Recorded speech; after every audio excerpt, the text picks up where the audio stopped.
য'তে ত'তে বিল্ডিং বনাব দিছে, তাৰ কাৰণে প্ৰব্লেম হয়। আমাৰ অফিচে এইটো তো আজি এতিয়া অৱস্থা বহুত বেয়া। এই বাৰিষাত অকল ইয়াতে নহয়, মই এতিয়া ওলাই গৈছিলোঁ মোৰ ঘৰত পানী 6 মাইলত, তালে গ'লোঁ, তাৰ পৰা ঘূৰি আহিছোঁ, ডাউন টাউনৰ পৰা আগবাঢ়িব নোৱাৰিলোঁ, এতিয়া ঘূৰি আহিছোঁ, আকৌ এতিয়া অফিচলৈ আহিছোঁ, ইয়াতো এতিয়া চাওঁ অৱস্থা কেনেকুৱা। বহুত সমস্যা হয়। এতিয়া আমাৰ ডেইলি আমি যোনটো কামত আমি অহা যোৱা কৰোঁ, এতিয়া ঘৰৰ পৰা ওলাই আহিছোঁ, এতিয়া আকৌ টেনশ্যন আহিলে ঘৰত পানী, তাৰ কাৰণে আধা দৌৰিব লগা হয়। তো আজি বাৰিষা আহিলে এতিয়া আমাৰ কাৰণে বহুত টেনশ্যন হয় এইটো বস্তু লৈ পেলাই। সমস্যাটো সমাধানৰ ক্ষেত্ৰত চৰকাৰে কিবা ব্যৱস্থা গ্ৰহণ কৰিব পাৰে বুলি ভাবেনে আপুনি? অভিয়াছলি পাৰে, কাৰণ এইটো এদিনীয়া প্ৰচেষ্টা নহয়। এইটো মই যিমানখিনি ভাবোঁ, আমাৰ ইয়াতে মিউনিচিপাল কৰ্পৰেশ্যনৰ বহুত তেখেতসকলে সিদ্ধান্ত ল'ব লাগে।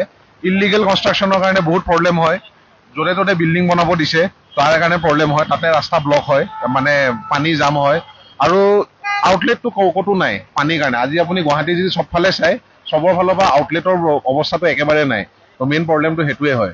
তো মই ভাবোঁ যে ইয়াতে গুৱাহাটী মিউনিচিপাল কৰ্পৰেশ্যনে নিজৰ সিদ্ধান্ত, কাৰোবাক বিল্ডিং বনাব দিলে বা হেৰি কৰিব দিলে, এইটো নিৰপেক্ষ ভালকৈ হ'ব লাগে, তেতিয়াহে ইয়াৰ সমাধানটো হ'ব।